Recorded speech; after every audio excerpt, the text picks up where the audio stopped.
Good morning, everyone. Today is March 3rd, 2025, and we are here for the Muckboots in the Capitol weekly update with Friends of Family Farmers on the Oregon State Legislature and policy related to small farms. Oops.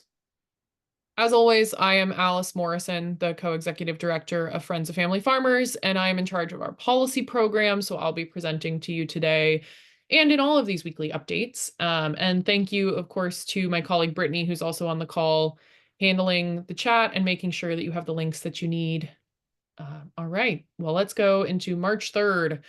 So we're going to start off with FOF priority area updates, as we usually do. Then we're going to go talk about a preview of Rally Day. And then we are going to go over two hearings of note that are happening this week and give a little insight into the two legislative work groups that FOF has been a part of. All right. So we've been talking about two things very heavily this session. The first is the state meat inspection program. So this bill, our bill, HB 2164, is for two full-time equivalents in the Department of Agriculture for this program. It did pass out of House Ag earlier in February, and it is still in Ways and Means. We don't have any updates on the progress of that bill, but it is right on track. We're very pleased with that. And last week, I told you about, or maybe it was the week before, I told you about a related bill, Senate Bill 809, which expands the purview of the state meat inspection program to include poultry. It was when the program was formed and the cooperative agreement with USDA was signed back in July of 2022, ODA was informed that there wasn't the correct verbiage in the statute to allow them to use this program to govern the slaughter and processing of poultry. So this is exciting. This is something that we have been asking for since the program's inception. There was a hearing on this expansion a couple weeks ago, and the work session, which is essentially the committee vote, has been scheduled for the Senate Natural Resources Committee on March 4th, tomorrow. So that's exciting that that's moving forward. All right, so we are also continuing our work on the small farm water access FOF priority area. And again, we are only talking about domestic wells in this particular bill. We're not talking about making changes to existing water rights. There are a lot of water bills in the legislature right now. Specifically, we are talking about our placeholder bill, HB 3372. And we talked a little bit last week about how we were hoping that an amendment that we had seen was moving forward. We were informed that that amendment had too much pushback and is not moving forward, but that does not mean we are out of luck on this bill. So what does that mean in the legislative calendar, and what do we need to continue to do? So we still have time.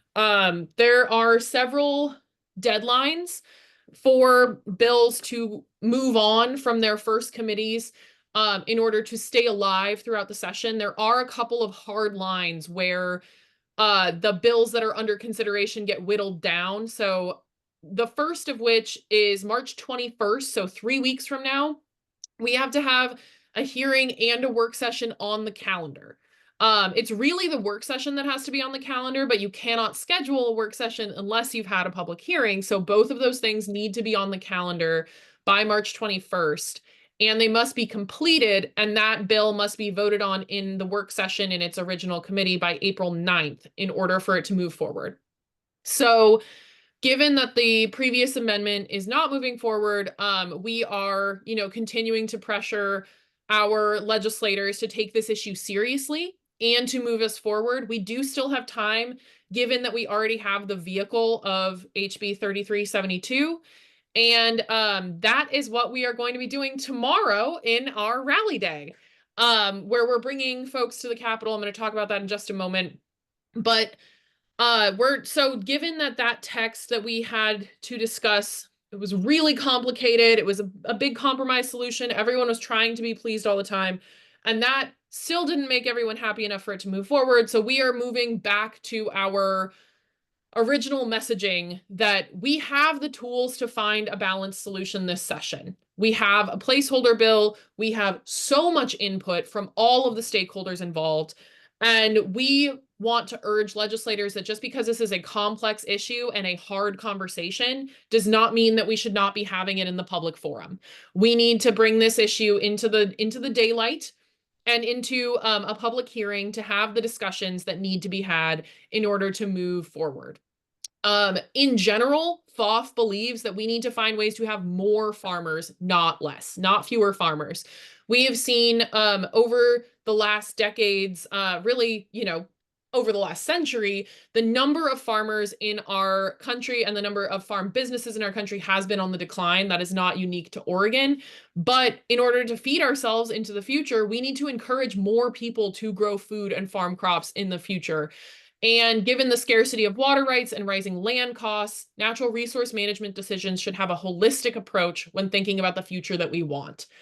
Not only should we be thinking about how much water is available and the quality of that water, but we need to be thinking about what activities and users we deem to be beneficial use, and how we, as a society here in Oregon who have state laws governing water use, are choosing to prioritize water use going forward and what we think is a beneficial use for our society.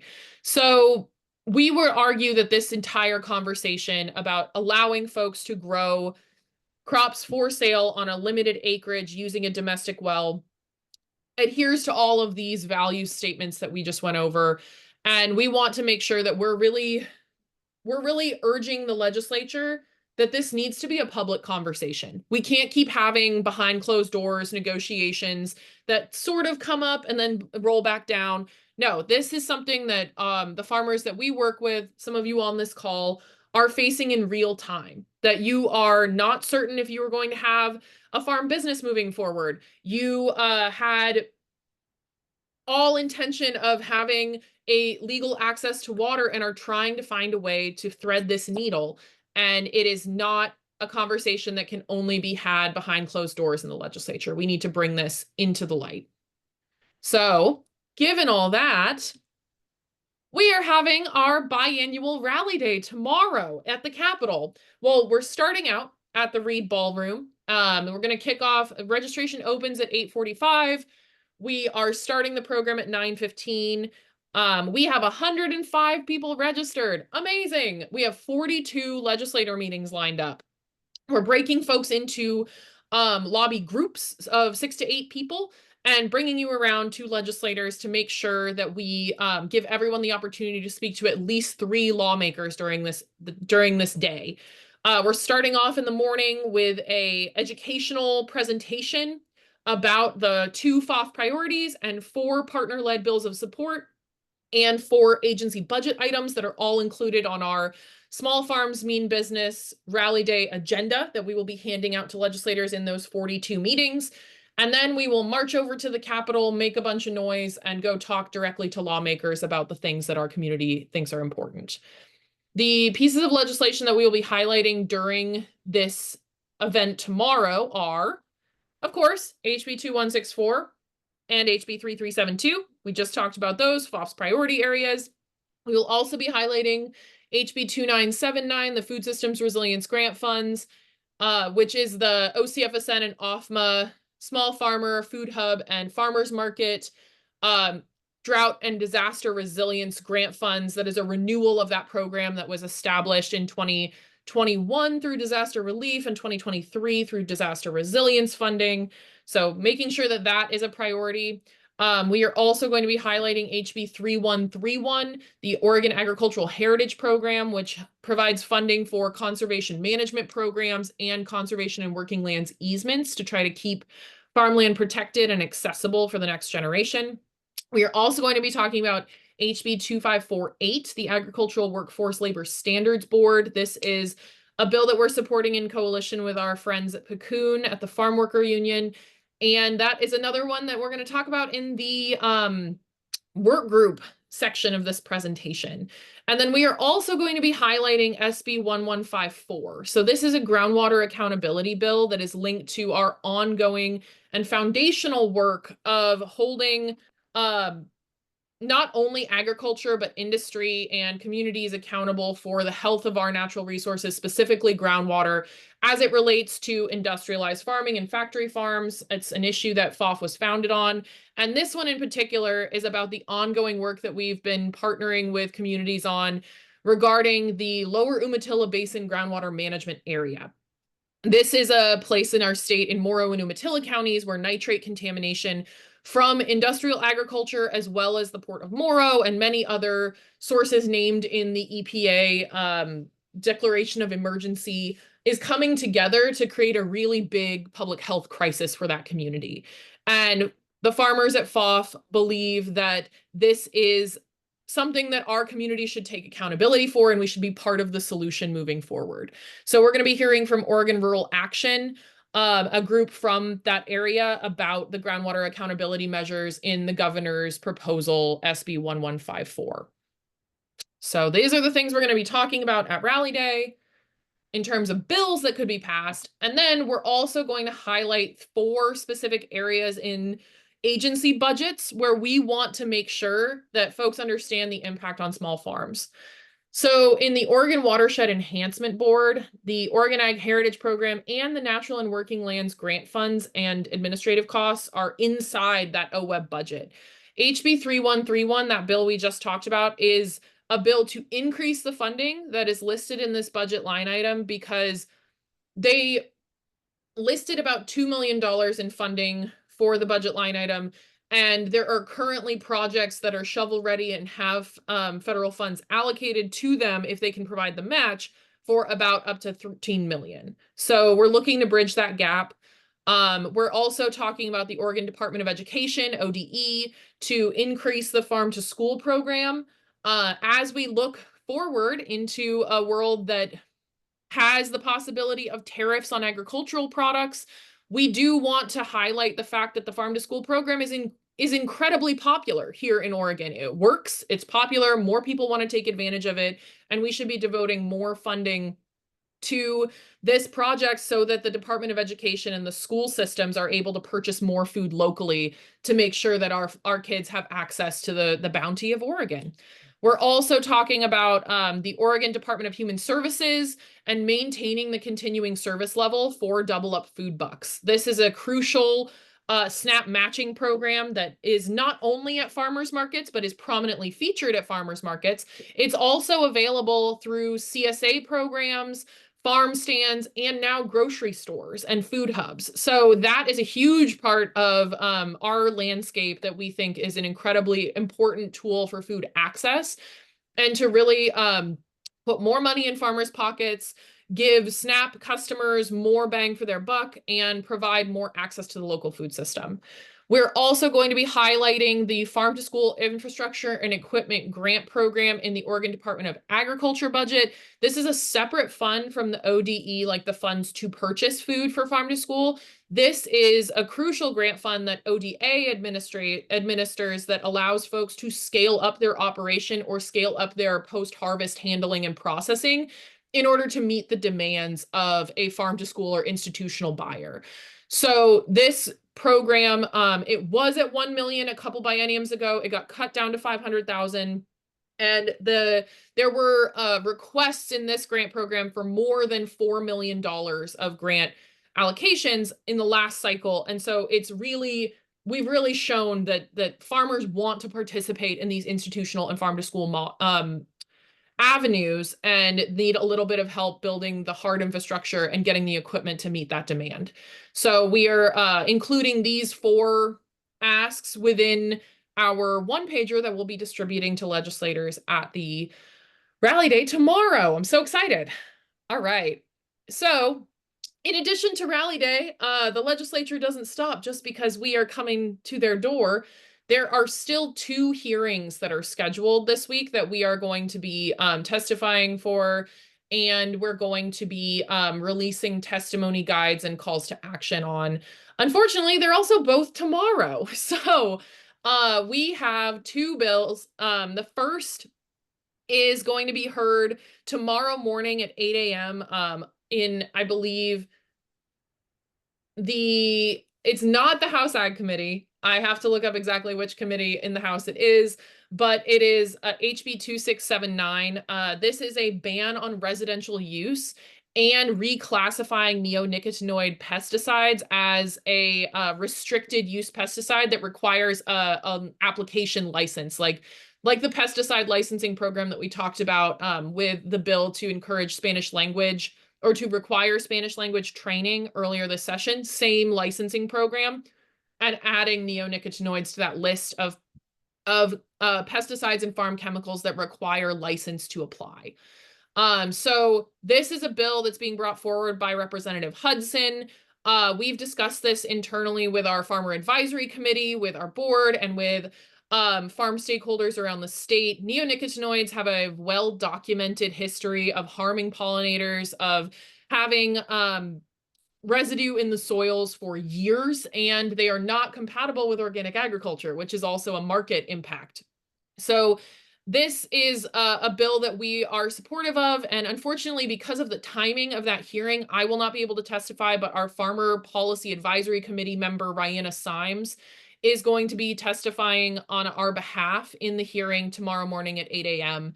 And we'll be releasing a testimony guide and action alert tomorrow about that bill as well. And just a note there that yes, this is considered an agricultural chemical, but pesticide application licenses don't just apply to farm applicators. It's also in landscaping and any other kind of like park maintenance use. So it's that like pesticide and herbicide application licensing requirements are for anyone who applies them. So this is a pretty well understood program. There's a long list of pesticides and herbicides and other chemicals that are on that list. And that people are very familiar with the requirements of that program. We are just asking that there's enough documentation with neonicotinoids that they should not be used in residential contexts without training, and that they should be handled with care. So that is HB 2679. We are also going to be testifying in support of SB 887 in the Oregon, with the Oregon Organic Coalition in the Natural Resources Committee in the Senate. That is to support the creation of an organic policy specialist position at ODA. This is a position that other states that have significant organic industries like Oregon does, and it helps organic requirements and the needs of that industry, whether you are organic certified or not. If you're using organic practices and you want those things to be taken into account when the Department of Agriculture is designing their policy and implementing policy through rulemaking, this organic policy specialist position would advise the director of ODA to make sure that they are implementing policy that does not disadvantage organic producers and implementing policy in a way that is compatible with the growing organic industry here in Oregon. It's a significant industry across the state. And I think that the folks that we work with are interested in it from an economic, environmental, and community standpoint. So that is something that we support, having more visibility of organic practices and what it means in the state Department of Agriculture. So that one is 1 p.m. tomorrow. And so both of these bills will have written testimony open until 48 hours after their hearing. So HB 2679 will have written testimony open until 8 a.m. on Thursday the 5th. And SB 887 will have written testimony open until Thursday the 5th at 1 p.m. because that's when their hearings start. So look out for more information on that, and we'll have the website updated by the end of the day.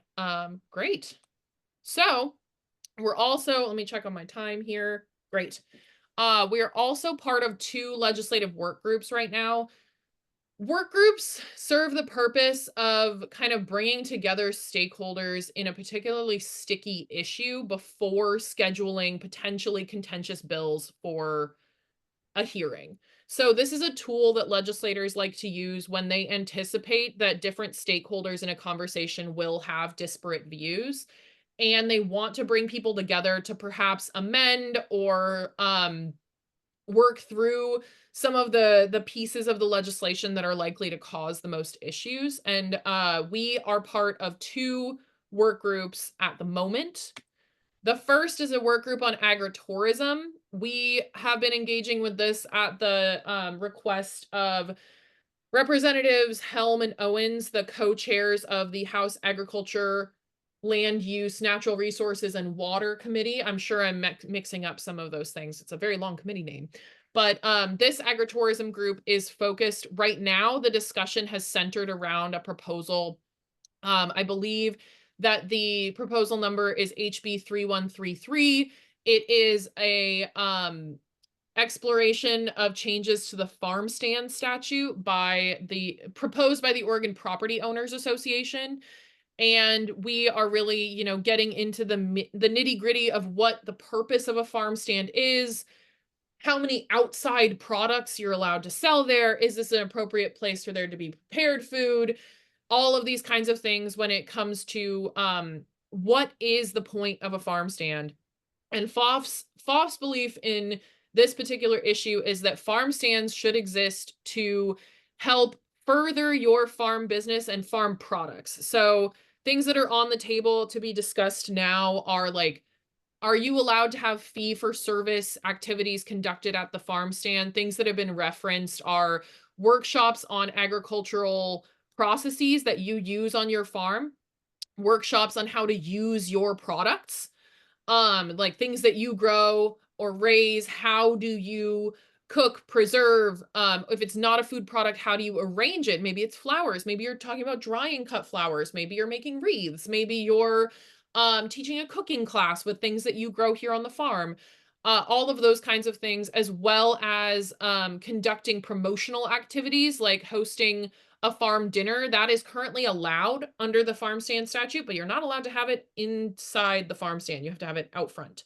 So some of those nuances are under discussion. There's also some discussion about whether or not non-farm products could be included in prepared foods. That is something that FOF is wary of in a lot of ways, because we want to make sure that we're not opening the door for full-scale restaurants that are not meaningfully incorporating the products of the farm. Our goal here has always been, and our role in this work group has been to highlight what is already legal under the cottage food law and the farm direct producer process exemption, and then seeing where, in addition to that, people are pushing to have more availability. I think that we are not close, but not far from a solution. And when there is something on paper, we will be presenting FOF's analysis of it. But the conversation around farm stands is really, I think that the sticking points are really about how many events you can have, how much of the products that you sell there can be not originated on your farm, and whether prepared foods are a good or bad addition. So interesting conversations going on there. More to say probably after this. We have another meeting of that work group tomorrow after Rally Day. So I will have more to say on that when that work group has concluded.